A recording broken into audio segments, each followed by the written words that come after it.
luar biasa. Selamat datang di ibadah Gilgal Women Fellowship. Saya percaya kita akan mengalami kasih dan berkat Tuhan.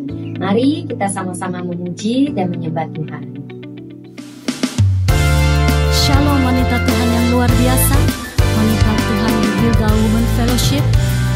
Sungguh senang sekali kita masih diberi kesempatan oleh Tuhan untuk kita bisa bersama-sama berkumpul memuji dan memuliakan nama Tuhan. Kecaplah dan lihatlah betapa baiknya Tuhan itu. Kecaplah dan lihatlah betapa baiknya Tuhan itu. Rasakan dan nikmati kasih setia Tuhan. Kecaplah dan lihatlah betapa baiknya Tuhan itu. Rasakan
bersyukur karena hanya Engkau yang benar-benar mengasihi kami. Terima kasih Bapa, terima kasih. Aku mau selalu bersyukur bagi. Ku mau selalu bersyukur sebab cintamu padaku takkan pernah berubah. Hatiku percaya walau bumi bergoncang, gunung-gunung beranjak, namun kasih setiamu tak pergi dariku. Ku mau selalu bersyukur sebab cintamu padaku takkan pernah berubah. Hatiku percaya walau bumi beroncat, gunung-gunung beranjak, namun kasih setiamu tak pergi dariku. Ku mau selalu bersyukur sebab cintamu padaku takkan pernah berubah. Hatiku percaya walau bumi bergoncang, gunung-gunung beranjak, namun kasih setiamu tak pergi dariku. Kasih setiamu tak pergi dariku. Kasih setiamu tak pergi dariku. Amin. Terima kasih Tuhan, kasih setiamu tidak pernah pergi dariku. Haleluya.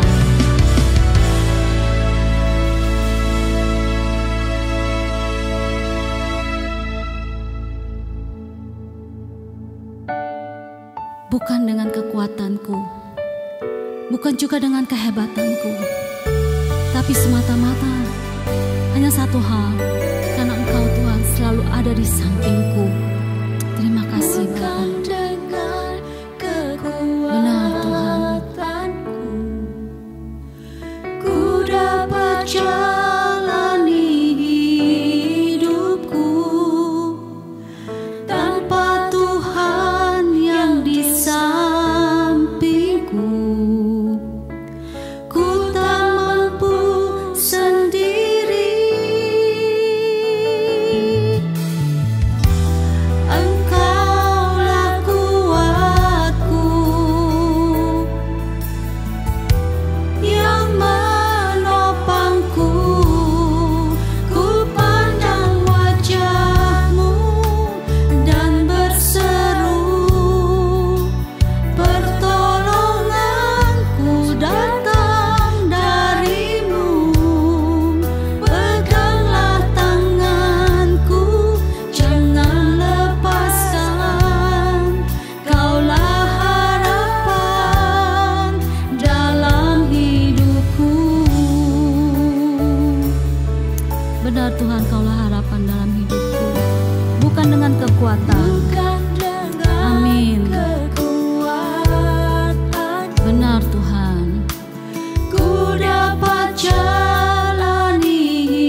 Terima kasih Bapa. Sungguh benar hanya Engkau harapan dalam hidupku. Engkaulah satu-satunya dalam hidupku Tuhan. Terima kasih untuk semuanya. Terpujilah namamu kekal selamanya. Amin. Shalom, saya Nirina. Saya seorang ibu rumah tangga berusia 40 tahun dan mempunyai 3 orang anak. Saya ingin memberikan kesaksian tentang pengalaman hidup saya. Sebelum masa pandemi, perusahaan suami saya sedang ada masalah, dan ketika masa pandemi, perusahaan suami saya tutup, dan kami pun harus memutuskan untuk mengurangi kos pengeluaran rumah tangga, termasuk tidak menggunakan asisten rumah tangga. Semua saya lakukan sendiri di rumah bersama dengan 3 orang anak saya yang sudah bisa membantu, dan suami juga membantu saya melakukan pekerjaan-pekerjaan yang tidak bisa saya lakukan. Dan saya pun mulai berjualan online melalui referensi-referensi teman-teman saya dan juga di grup-grup dan media sosial. Semua saya lakukan untuk bisa membantu biaya rumah tangga saya, dan juga saya lakukan dengan tulus dan tidak bersungut-sungut. Puji Tuhan, setelah berdoa dan berusaha, akhirnya suami saya diterima di dalam satu perusahaan dengan bantuan referensi temannya. Dan sekarang suami saya sudah menjadi karyawan tetap di perusahaan tersebut. Dan puji Tuhan juga saya mendapatkan anak-anak yang baik, berkat dari Tuhan. Dan saya dalam komunitas sel yang selalu mendukung dan mendoakan saya kuat karena saya dalam komunitas yang benar dan baik. Dan saya tahu Tuhan tidak pernah meninggalkan saya dan keluarga saya. Amsal 31 ayat 17 dan 18. Ia mengikat pinggangnya dengan kekuatan dan menguatkan lengannya. Ayat 18. Ia tahu bahwa pendapatannya menguntungkan, pada malam hari pelitanya tidak padam.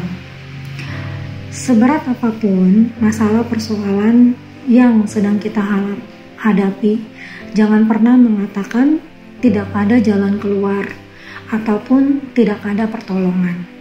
Ingat, kita punya Bapa di surga yang senantiasa mendengarkan doa kita dan segera memberi pertolongan kepada yang berseru dan berharap kepadanya. Demikian kesaksian saya. Terima kasih. Hari ini kita akan dilayani oleh seorang hamba Tuhan yang luar biasa. Beliau adalah Gembala Sidang Gereja Glow Fellowship Center. Mari kita berikan sambutan yang hangat kepada Pendeta Gilbert Lumoindong. Haleluya, haleluya. Dalam puji-pujian saya percaya hadirat Tuhan sungguh nyata. Kita berdoa, Bapa terima kasih, kami sudah memuji-muji Tuhan. Dan kami bersyukur sebagai bagian dari Wanita Bethel Indonesia Gilgal ini. Kami dapat kembali berkumpul bersama meskipun di rumah masing-masing. Tapi ikatan tali kasih kebersamaan dari Gereja Bethel Indonesia Gilgal ini, para wanitanya akan membuat kami tetap bersemangat, tetap melayani. Karena kami tahu Nabi boleh banyak, agama boleh banyak, Rasul boleh banyak, Juru Selamat hanyalah Yesus Kristus, Tuhan dan Raja. Bicara buat masing-masing kami Bapa. Sembuhkan yang sakit, kuatkan yang lemah, beri penghiburan buat yang susah, bebaskan yang terikat, lepaskan yang terbelenggu, ulurkan tangan bagi yang membutuhkan mujizat. Bahkan setiap wanita yang sedang bingung karena harus ambil keputusan-keputusan penting, karena sedang dalam situasi-situasi yang penuh dengan tekanan, Tuhan memberi kekuatan. Sehingga hari ini bukan sekedar ibadah rutin biasa yang kami ikuti dari rumah kami masing-masing, tetapi hari ini hari berkat, hari ini hari mujizat, hari ini hari kemenangan, hari ini hari jawaban Tuhan, hari ini hari perjumpaan kami dengan Yesus lewat roh dan firman-Mu. Dan kami tahu, kami percaya orang yang berjumpa dengan Yesus tidak pernah akan dikecewakannya. Haleluya. Bersama-sama kita katakan amin. Haleluya. Wow.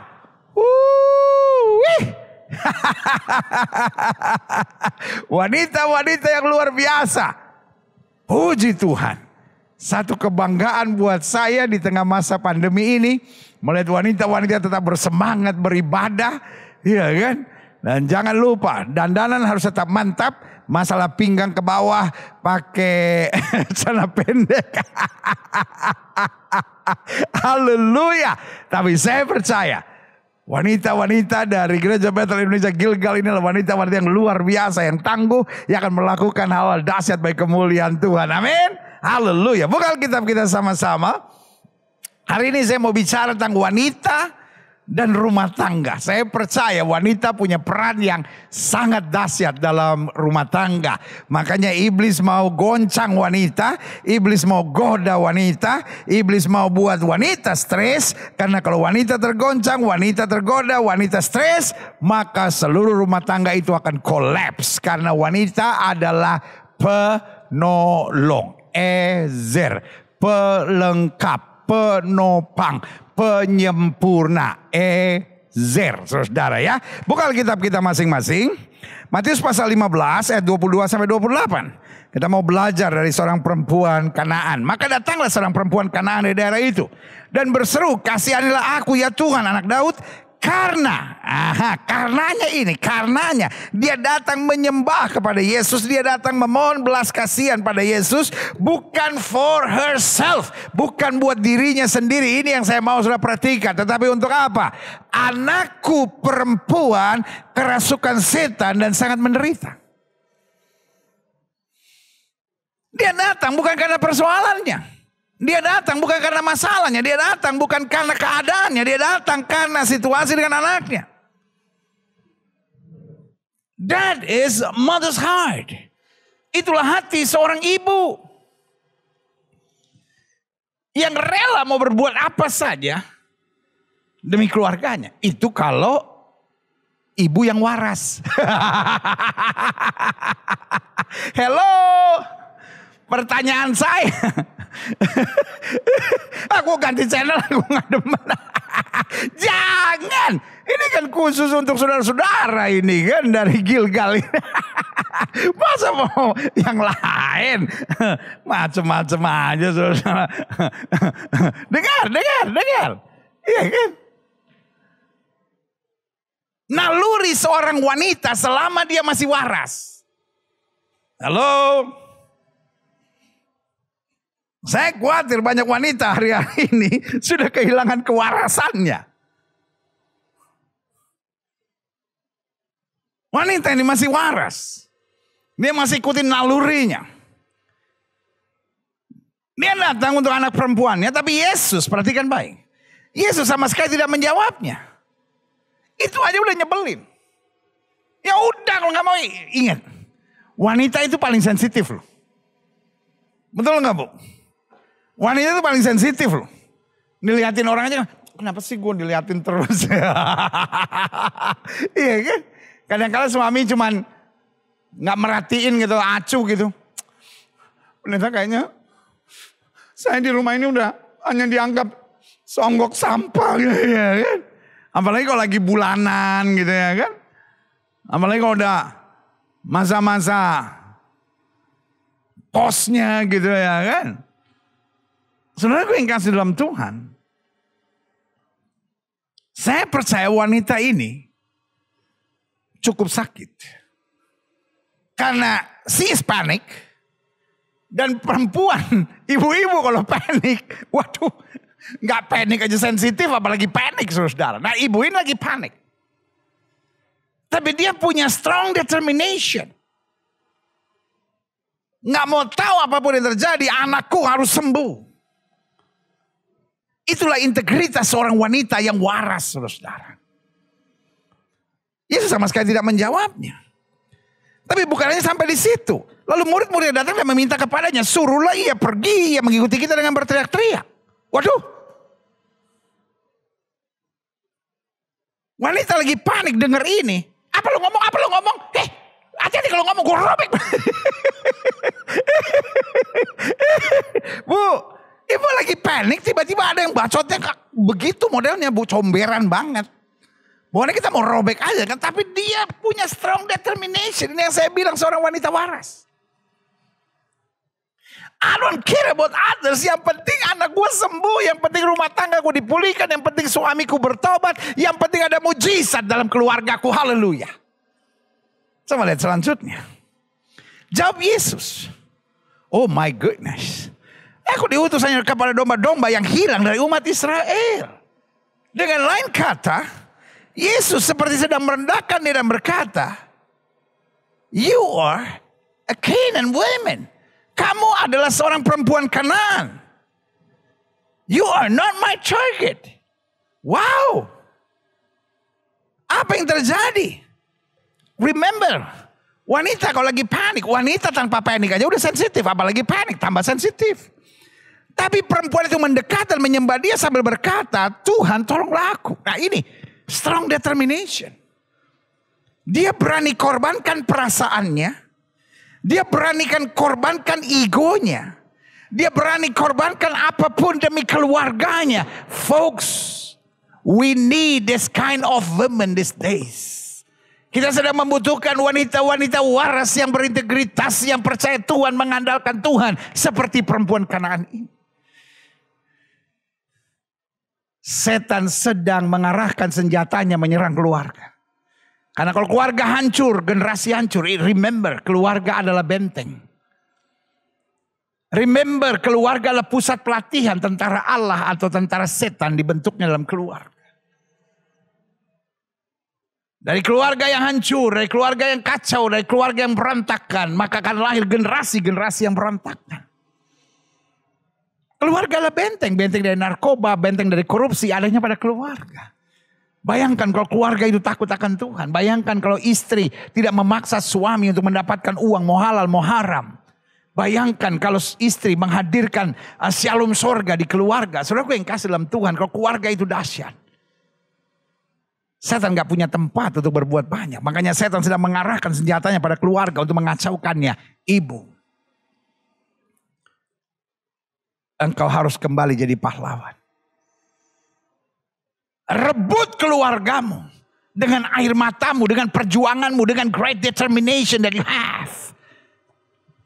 Dorongan yang teguh dalam hidup. Tuhan tolonglah aku. Tapi apa yang terjadi? Sorry untuk pakai bahasa ini, Yesus kelihatannya ngeyel. Yesus menjawab, tidak patut mengambil roti yang disediakan bagi anak-anak dan melemparkan kepada anjing. Waktu kalimat yang disampaikan, pertanyaan saya, kira-kira apa reaksi wanita itu? Air matanya pasti mengalir. Secara manusia, she's broken. Dia betul-betul hancur, saudara. Dengan lain kata, kamu orang Samaria, kamu hanya serendah anjing. Karena orang Samaria akan terus kembali kepada muntah dan kesalahannya. Coba lihat ayat selanjutnya. Wanita ini tidak membiarkan pikiran negatif, baperannya menguasai dia. Ini yang saya bilang, woman of integrity. Seorang perempuan waras yang berintegritas. Kata perempuan itu benar Tuhan. Namun anjing itu makan remah-remah yang jatuh dari meja tuannya. Perhatikan kalimat ini. Naikurie dalam bahasa Yunaninya. Benar Tuhan. Dengan lain kata, apapun yang terjadi aku tahu Tuhan selalu benar. Karena Tuhan benar, Tuhan tidak pernah meninggalkan aku. Tuhan tidak pernah membiarkan aku. Tuhan tidak pernah akan mempermalukan aku. Dan Tuhan tidak akan pernah terlambat menolong aku. Karena Tuhan benar, aku bisa mengandalkan dia. Karena Tuhan benar, aku bisa terus mendekat kepadanya. Karena Tuhan benar, aku pokoknya setia sama dia. Dan aku tahu ada pertolongan yang dahsyat. Klik. Ayat 28. Maka Yesus menjawab dan berkata, hai ibu, besar imanmu. Maka jadilah kepadamu seperti yang kau kehendaki. Dan seketika itu juga anaknya sembuh. Ini yang dibutuhkan. Women with great faith. Ibu, sebesar apapun masalahmu gak penting. Yang penting imanmu. Sepahit apapun yang kau hadapi, persoalannya, masakan kau mau biarkan kau dihancurkan. Atau sebaliknya kau mengandalkan Tuhan dan kau akan lebih daripada orang-orang menang. Engkau harus menang. Semua wanita dari Gereja Bethel Indonesia Gilgal sama-sama bilang sama saya bersama Yesus pasti menang. Semangat dong Bu. Ya tapi saya sendirian di rumah. Saya juga sendirian di sini. Bukan soal sendirinya, soal iman Bu. Ayo sama-sama bilang sama saya bersama Yesus pasti menang. Iya dong, beriman dong. Ayo sekali lagi sama-sama bilang, saya bersama Yesus pasti menang. Yes, saya bersama Yesus pasti menang. Yeeha, klik. Saya pelajari. Saya punya kesimpulan gini, wanita punya peran yang sangat penting dalam menciptakan suasana sorga dalam keluarga. Apakah keluarga kita mau suasananya sorga? Ataukah suasananya neraka? Woman, it's depend on you. Tapi anak saya begini, tapi mertua saya begini, tapi suami saya begini, it's depend on you. You are eser. You are penolong, the helper. You penopang, you pelengkap. You pembawa suasana. Ya tapi saya juga sakit hati loh. Iblis maunya engkau terus sakit hati. Tapi sakit hati yang diikutin tidak akan nolong. Tapi sakit hati yang dilawan dengan kemenangan yang Tuhan sediakan, itu yang akan menyelamatkan kita dan memberi kekuatan kepada kita. Iblis maunya engkau puas, tetapi menderita. Iblis maunya engkau nikmati segala air matamu, kekecewaanmu, kepedihanmu. Tapi hari ini saya hanya mau ingatkan. Hanya permainan iblis yang mau membuat engkau stres, kecewa, tertekan, dan sakit hati. Hari ini bilang, saya berhak untuk bahagia. Saya berhak untuk bahagia. Bagaimana saya berhak untuk bahagia? Saya tidak mau pikirin masalah saya. Saya tahu semua masalah saya Tuhan yang beres. Kalau suami saya sakiti saya, kalau anak-anak saya melukai saya, itu urusan mereka sama Tuhan. Tapi tugas saya sebagai ibu, tugas saya sebagai istri, tugas saya sebagai seorang wanita yang dikasih oleh Tuhan, melakukan apa yang Tuhan perintahkan. Selebihnya Tuhan yang bela, Tuhan yang kuatkan, Tuhan yang buka jalan. Yang setuju katakan amin. Haleluya. Jadi sekali lagi saya ulangi, wanita punya peran yang sangat penting dalam menciptakan suasana sorga dalam keluarga. Klik. Harus dimengerti bahwa pada dasarnya rancangan iblis dalam sebuah keluarga satu miskomunikasi. Iblis pengen sekali supaya antara suami dan istri terjadi miskomunikasi. Padahal rumah tangga ini oke. Nggak ada masalah-masalah yang serius. Tapi mulai dari miskomunikasi, akhirnya terjadi asumsi. Ya, setelah miskomunikasi akhirnya asumsi. Suami saya memang gak pernah mau mengerti saya. Istri saya orangnya memang kepala batu. Setelah asumsi, akhirnya ada konklusi. Konklusinya dia memang gak bisa berubah. Kita ternyata memang gak cocok. Kan repot. Setelah miskomunikasi, asumsi. Setelah asumsi, konklusi. Setelah konklusi, akhirnya ada pada titik labelisasi. Apapun yang dibuat suami saya dasarnya mau menang terus. Sudah. Jadi akhirnya pintu komunikasi tertutup. If you have problem with communication, learn. Ask question. Kalimat-kalimat Pak, boleh nggak Pak? Gimana kalau begini Pak? Maksud aku tadinya gini, sorry. Nah gitu kan. Kata sorry, kata maksudku. Lalu kalimat-kalimat tanya. Itu yang seringkali dapat menyelesaikan masalah miskomunikasi. Dan kalaupun masih nggak bisa selesai dengan berdua, kadangkala kita harus cari orang yang lebih rohani. Sebagai wasit untuk menengahkan. Bisa dari keluarga, bisa dari gereja, bisa dari teman hamba Tuhan yang dapat mengarahkan kita. Karena seringkali akibat miskomunikasi, akhirnya ada asumsi. Pepatah bahasa Inggris bilang, assumption is the mother of confusion. Di mana ada asumsi, ujungnya ada kebingungan. Dan karena itu akhirnya punya konklusi. Kan yang paling jahat tuh konklusi-konklusi dan labelisasi di otak. Sehingga akhirnya gak cocok. Gini, nah itulah awal dari perselingkuhan. Merasa rumah tangga gak bahagia. Merasa kayaknya cuman perceraian yang bisa menyelesaikan masalah. Itu sebabnya. Di mana ada miskomunikasi. Ujung-ujungnya ada kekacauan. Iblis ngancurin gereja seringkali lewat apa? Miskomunikasi. Iblis ngancurin persahabatan lewat apa? Miskomunikasi. Iblis ngancurin gereja, ngancurin pelayanan seringkali lewat apa? Miskomunikasi. Dan itu juga akan iblis buat. Untuk menghancurkan keluarga-keluarga Kristen di akhir zaman. Tuhan bilang sama Adam dan Hawa. Semua pohon dalam taman ini boleh kamu makan kecuali di tengah. Iblis mulai kacaukan komunikasi itu. Tentu Allah berfirman semua pohon dalam taman ini tidak boleh kamu makan buahnya. Bukan, yang mau dimainkan apa? Asumsi. Asumsi. Supaya ada konklusi dan akhirnya ada labelisasi. Sukses gak? Sukses. Karena akhirnya Adam dan Hawa terpancing. Lalu mau dikatakan apa? Enggak. Yang di tengah yang gak boleh. Untuk yang di tengah jangankan makan raba pun gak boleh. Ya. Karena kalau kamu makan kamu akan jadi seperti Allah. Kalau Adam dan Hawa sadar aja, kok ini dolak-dalik, kok pelin-pelan sih? Harusnya jelas dong. Tapi dia udah masuk dalam entertainmentnya, permainannya, arusnya. Sehingga akhirnya asumsi, iya benar juga ya. Kok Tuhan begitu ya? Akhirnya konklusi, wah kalau gitu Tuhan gak mau kita bahagia dong. Akhirnya labelisasi, wah Tuhan gak sebaik yang kami pikirkan. Karena itu kami harus ambil jalan sendiri. Mereka coba makan itu karena pengen menjawab labelisasi yang ada di kepala mereka itu. Disitulah awal kehancuran. Keluarga-keluarga Kristen, ibu-ibu yang disayang Tuhan, jangan ulangi kebodohan yang sama. Rancangan iblis dalam sebuah keluarga miscommunication. If there is miscommunication, make sure handle it right.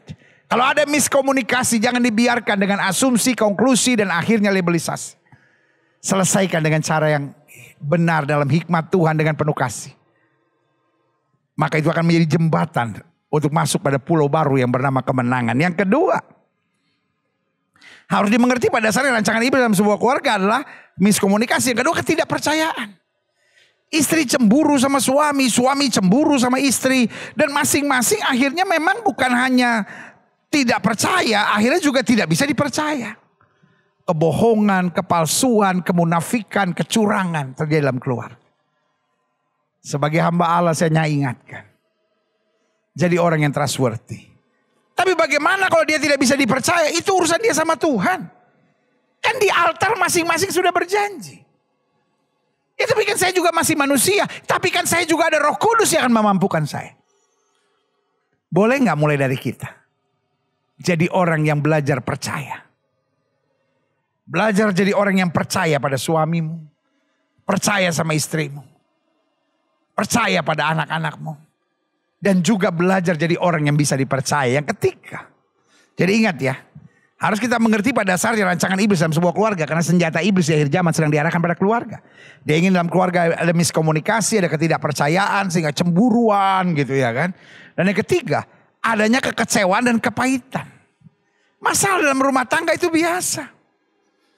Waktu kita punya masalah, ingat firman Tuhan bilang, mari hai kamu yang letih lesu dan berbeban berat, aku akan beri kelegaan kepadamu. Masalah itu jangan disimpan bos. Emangnya coklat? Masalah jangan disimpan bos. Emangnya berlian? Masalah itu jangan disimpan bu. Emangnya tas Hermes bu? Iya kan? Masalah itu jangan disimpan. Masalah itu busuk kalau disimpan. Masalah itu kita serahkan pada Tuhan. Hal-hal yang pahit, hal-hal yang mengecewakan, jangan menjadi kekecewaan dan kepahitan dalam hidup kita. Karena kita tak pegang Roma 8 ayat 28, Allah turut bekerja dalam segala perkara untuk mendatangkan kebaikan bagi setiap orang yang mengasihi Dia. Ibu, Kalau hari ini engkau menyimpan kekecewaan, kepahitan, saya hanya mau bilang sebagai rekan dalam Tuhan, sebagai hamba Tuhan, saya mau bilang rugi bu. Kesehatan ibu menurun. Jiwa ibu gak stabil. Pikiran ibu tertekan. Tapi mulai sekarang serahkan pada Tuhan. Ibu, engkau berhak untuk hidup bahagia. Karena engkau disayang Tuhan dan dikasih oleh Tuhan Yesus. Selanjutnya apa rancangan iblis dalam sebuah keluarga? Menonjolkan kepentingan diri masing-masing. Pokoknya saya maunya gini, pokoknya saya maunya gini. Hidup bukan pokoknya saya mau begini. Bagaimana saya jadi berkat, bagaimana saya bawa damai. Maka Yesus bilang biar bukan kehendakku yang jadi, melainkan kehendakmu yang terjadi. Bu, doa ibu hari-hari ini apa? Tuhan, biar bukan kehendakmu tapi kehendakku. Itu. Boleh gak hari ini? Kita ingat waktu Yesus bilang sama Petrus gini, tebarkan jalanmu di sebelah kanan perahu. Petrus bilang, guru sepanjang malam aku tangkap ikan tapi gak dapat apa-apa. Dengan lain kata, jangankan sebelah kanan, depan, belakang, kiri, kanan, atas, bawah, muter juga semua udah guru. Tapi ada satu kalimat yang luar biasa yang Petrus bilang, karena engkau menyuruhnya. Karena engkau menyuruhnya. Bisa gak hari ini kita bilang, Tuhan saya sebetulnya sakit. Tuhan sebetulnya saya udah capek. Tuhan sebetulnya saya udah gak sanggup. Tuhan sebetulnya saya udah lemah. Tuhan sebetulnya saya udah gak mau lagi Tuhan. Tapi karena Yesus menyuruhnya, aku tetap akan melakukannya. Dengan ego, rumah tangga pasti rusak. Tetapi dengan pengampunan, rumah tangga pasti akan dipulihkan. Haleluya. Selanjutnya saya pelajari. Klik. Kesimpulan saya selanjutnya, wanita adalah kunci kemenangan kebahagiaan keluarga. Ibu, you carry the key. Ibu, engkau yang pegang kuncinya. Apakah engkau mau lihat suamimu bertobat? Apakah engkau mau lihat rumah tanggamu dipulihkan? You hold the key. Karena Alkitab bilang satu orang bertobat, seluruh rumah tangga diselamatkan. Dan istri khususnya adalah Ezer, Allah pelengkap, Allah penolong, Allah penopang. Dan saya percaya doa wanita sangat berkuasa. Klik. Firman Tuhan bilang apa? 1 Petrus 3:1-2. Demikian juga kamu istri-istri. Tunduklah kepada suamimu, artinya lakukan apa yang Tuhan perintahkan, gak usah pusing sama yang lain. Supaya jika ada di antara mereka, suamimu, keluargamu, saudaramu yang tidak taat pada firman, mereka juga. I love this. Tanpa perkataan, dimenangkan oleh kelakuan istrinya. Jika mereka melihat bagaimana murni dan salehnya hidup istri mereka. Tapi kalau mereka lihat istrinya mulutnya kasar, kelakuannya cemburuan, lalu orangnya nekan, lalu cerewet. Saudara yang kasih dalam Tuhan yang udah bertobat aja bisa kabur, saudara. Yang udah bertobat aja bisa murtad. Apalagi yang udah murtad. Tambah jadi penjahat, saudara. Tetapi berita firman hari ini luar biasa. Ibu, tunduk pada firman. Tunduk pada suami. Lakukan bagianmu sesuai firman. You hold the key.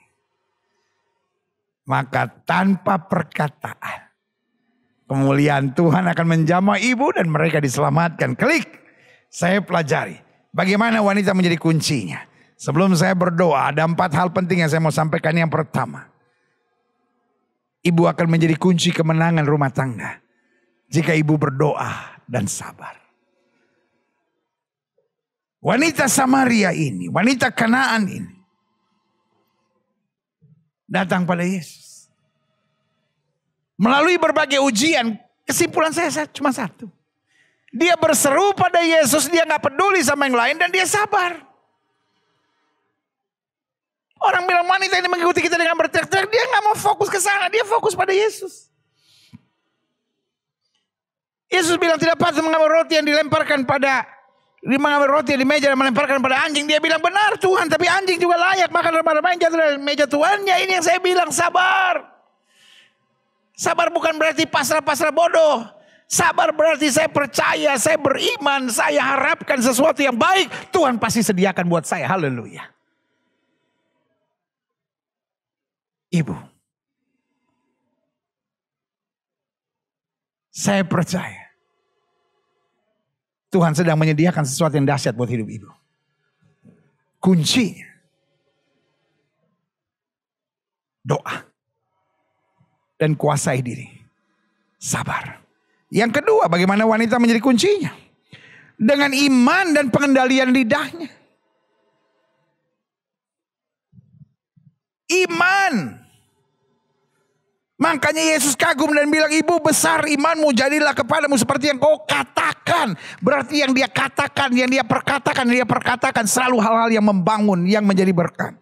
Jangan selalu bilang rumah tangga saya udah habis. Jangan pernah bilang anak-anak saya kacau. Jangan pernah bilang bisnis kami berantakan. Jangan pernah bilang wah mertua saya tuh begini sumber persoalannya. Saudaraku, makin kau katakan hal-hal yang buruk, makin itu yang menimpa kau. Karena Alkitab bilang hidup dan mati seseorang dikuasai oleh lidahnya. Barang siapa suka menggemakannya, ia akan memakan buahnya. Tahu menggemakannya? Diucapkan terus menerus.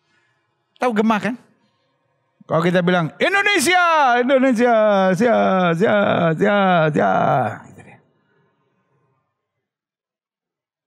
ibu ini menggemakan yang baik. Ibu ini menggemakan yang membangun. Makanya hidup ini. Jangan perkatakan apa yang kita lihat dan apa yang kita rasakan. Tapi mari kita perkatakan apa yang kita yakini Tuhan sudah sediakan buat kita. Karena yang kita lihat dan kita rasakan dapat berubah. Tapi apa yang Tuhan sudah sediakan buat kita pasti akan terjadi. Haleluya.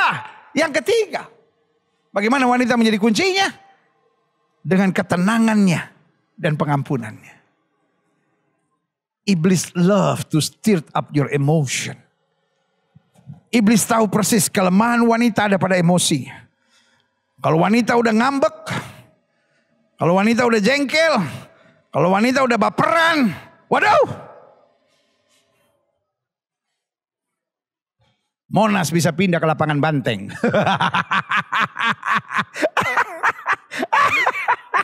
Makanya the devil love to stir up your emotion. Tapi ibu, you are champion woman. Engkau adalah wanita-wanita pemenang. Pastikan engkau hadapi dengan tenang. Pastikan kau ampuni. Ya tapi apa yang dia buat terlalu menyakitkan. Tapi doa Bapa kami mengajar kepada kita apa? Bapa, ampunilah mereka sebagaimana engkau juga telah mengampuni kami. Ya kan? Doa Bapa kami ajarkan kita apa sih? Ya kan? Ampunilah aku sebagaimana, ya kan? Engkau telah mengampuni aku. Ya kan? Sesederhana itu aja. Jadi biarlah kita mengampuni orang seperti kita juga diampuni oleh Kristus. Makanya doa Kristus di atas kayu salib apa? Ampunilah mereka. Sebab mereka tidak tahu apa yang mereka berbuat. Amin. Kalau saya tidak bisa mengampuni orang, apalagi orang itu suami saya, istri saya, mertua saya, ipar saya, saudara dekat saya nggak bisa ampuni. Saya tidak berhak untuk menerima pengampunan Tuhan. Dan yang terakhir, bagaimana wanita menjadi kuncinya? Satu dengan doa dan kesabaran, dua dengan iman dan pengenalan lidahnya, ketiga dengan ketenangan dan pengampunannya, dan yang keempat dengan sukacita dan pikiran positifnya. Wanita, engkau membawa suasana sorga dengan sukacitamu. Sesedih-sedihnya engkau, makin kau ikuti perasaan makin tertekan. Tapi lawan, karena Alkitab bilang hati yang gembira adalah obat yang manjur. Mulai hari ini pastikan kita memilih untuk bersukacita. Sukacita bukan keadaan, sukacita adalah pilihan. Dan buat saya, sukacita adalah pilihan yang selalu tepat, yang selalu berkenan kepada Tuhan, yang selalu jadi berkat dimanapun Tuhan tempatkan kita. Pastikan kita bersukacita dan berpikir positif. Wanita Kanaan ini tidak memberi tempat untuk pikiran negatif. Makanya dia bilang benar Tuhan. Tapi anjing layak makan remah-remah yang jatuh dari meja Tuhan. Makanya Yesus langsung berkata besar imanmu. Saudaraku. Apakah ibu mau terus baperan terus? Apakah ibu mau terus nangis, kecewa, tertekan terus dengan 1001 alasan yang iblis taruh dalam pikiranmu. Benarlah kamu, benar. Lepas dari benar atau salah. Tapi kita berhak untuk hidup bahagia. Karena itu mulai hari ini. lepaskan pengampunan.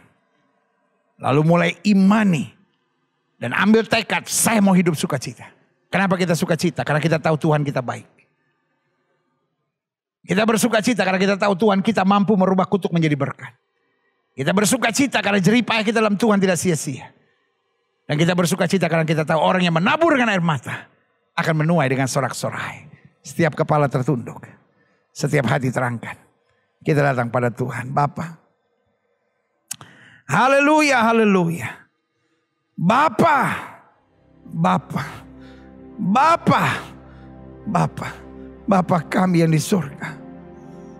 Engkau melihat setiap wanita ini dalam pergumulannya masing-masing, dengan mimpinya masing-masing, dengan doanya masing-masing, dengan perjuangannya masing-masing. Hari ini kami tahu, kami adalah wanita pemenang. Hari ini kami tahu, kami memegang kunci penting untuk kebahagiaan keluarga kami. Kami tidak mau lemah, kami tidak mau terbawa perasaan. Kami mau hidup dalam iman dan pengharapan karena mujizat itu masih ada. Dan pasti terjadi buat kami yang percaya. Setiap sering yang didoakan secara khusus, boleh taruh tangan kanan sudah di dada. Kalau sudah sakit, letakkan tangan kananmu di bagian tubuhmu yang sakit. Kita imani bahwa setiap kita di rumah masing-masing dapat menerima lawatan Allah yang sempurna. Bapa, lihat setiap mereka yang taruh tangan kanan mereka di dada. Kuasamu menguatkan mereka, memampukan mereka. Roh-roh kegelapan yang membawa kami hanya bersedih, kecewa, dendam, kepahitan, sakit hati, lemah, kami tolak di dalam nama Yesus. Yakinkan kami bahwa kami punya Tuhan yang hebat, yang besar, yang luar biasa. Segala masalah kami serahkan pada Tuhan. Kami tidak mau tanggung sendiri. Urusan orang itu urusan mereka sama Tuhan. Urusan aku melakukan yang Tuhan perintahkan. Maka kemenangan sempurna boleh terjadi. Terima kasih. Satu persatu yang letakkan tangan kanannya di bagian tubuh. Setiap mereka yang letakkan tangan kanan mereka di dada, Tuhan jamah. Dan secara khusus hamba juga doa buat mereka yang letakkan tangan kanan di bagian tubuh yang sakit. Karena firman-Mu berkata tanda-tanda ini akan menyertai orang percaya bahwa mereka tepang tangan buat yang sakit dan yang sakit akan disembuhkan. Dengan iman kami letakkan tangan kanan kami di bagian tubuh kami yang sakit. Kami tolak sakit penyakit, kami tolak kelemahan tubuh, kami tolak campur tangan kegelapan, kami perintah keluar dalam nama Yesus. Segala COVID, segala virus, segala bakteri, kuman, penyakit, infeksi, serangan-serangan kuasa kegelapan kami tolak, kami patahkan di dalam nama Yesus. Setan, kau tidak punya kuasa. Tubuh kami adalah bait Roh Kudus, bukan tempat penyakit. Kami perintahkan keluar dalam nama Yesus. Kuasa kesembuhan, berkat, mujizat mulai terjadi karena kami percaya Yesus kami tidak berubah dulu, kemarin, hari ini dan sampai selama-lamanya. Dengan iman kami nyatakan oleh bilur-bilur Kristus kami yang percaya sudah dijamah dan disembuhkan Tuhan dengan kuasa-Mu yang luar biasa. Terima kasih Bapa. Terima kasih Bapa. Terima kasih. Terima kasih buat pengurus wanita Bethel Indonesia, Gilgal, yang terus bersemangat menghimpunkan kami dan melayani kami. Terima kasih buat gembala dari gereja Bethel Indonesia Gilgal ini, hamba-Mu Pendeta Juan Mogi bersama dengan istri keluarganya. Terima kasih. Tidak lupa gembala senior kami, Om W. Mogi, kami taruh dalam tangan Tuhan. Gereja-gereja cabang semua diberkati dan menjadi berkat. Pelayanan ini boleh terus memberkati banyak-banyak orang. Terima kasih Bapa. Setiap jemaatnya semakin kuat, semakin menyenangkan hati Tuhan, semakin jadi berkat. Bahkan di tengah masa pandemi ini, tetap memuliakan Kristus dan mentuntaskan amanat agung untuk mengabarkan Injil dimanapun Tuhan tempatkan kami. Dan akhirnya tolong kami Tuhan untuk menjadi pelaku-pelaku firman yang hidup dalam anugerah Tuhan. Dalam keluarga kami masing-masing jadikan kami terang, sampai kami semua dapat berkata, keluargaku adalah sorgaku dan rumahku adalah istanaku. Di dalam nama Yesus kami berdoa. Haleluya. Sama-sama kita katakan amin. Amin. Haleluya. Wow. Sebuah kesempatan yang sangat luar biasa buat saya. Terima kasih buat pengurus, terima kasih buat gereja, dan terima kasih buat setiap saudara. Waktu selanjutnya kembali saya serahkan kepada pimpinan. Tuhan berkati, haleluya. Para wanita, Anda luar biasa karena Anda adalah penolong dan penopang di dalam keluarga yang kuat. Dan kita semua sudah belajar daripada kebenaran firman Tuhan yang dibawakan oleh Bapak Pendeta Gilbert Lumoindong, dan saya percaya kita semua diberkati. Dan ibadah sudah selesai. Mari kita berdoa dan menerima berkat daripada Tuhan. Terima kasih Tuhan untuk kebenaran firman Tuhan yang menguatkan kami, menghibur kami. Dan terima kasih Tuhan untuk kesempatan hari ini. Dan para wanita, ibadah sudah selesai. Terimalah berkat daripada Tuhan. Diberkatilah setiap keluarga menjadi keluarga yang harmonis. Anak-anak yang takut akan Tuhan. Diberkatilah pekerjaan dan usahamu. Diberkatilah kesehatanmu. Diberkatilah keuanganmu. Biar damai sejahtera, sukacita, pertolongan, serta penghiburan menyertai kita semua sampai Tuhan Yesus menjemput kita kembali. Dan semua yang menerima berkat Tuhan sama-sama katakan, amin. Tuhan memberkati dan sampai ketemu lagi.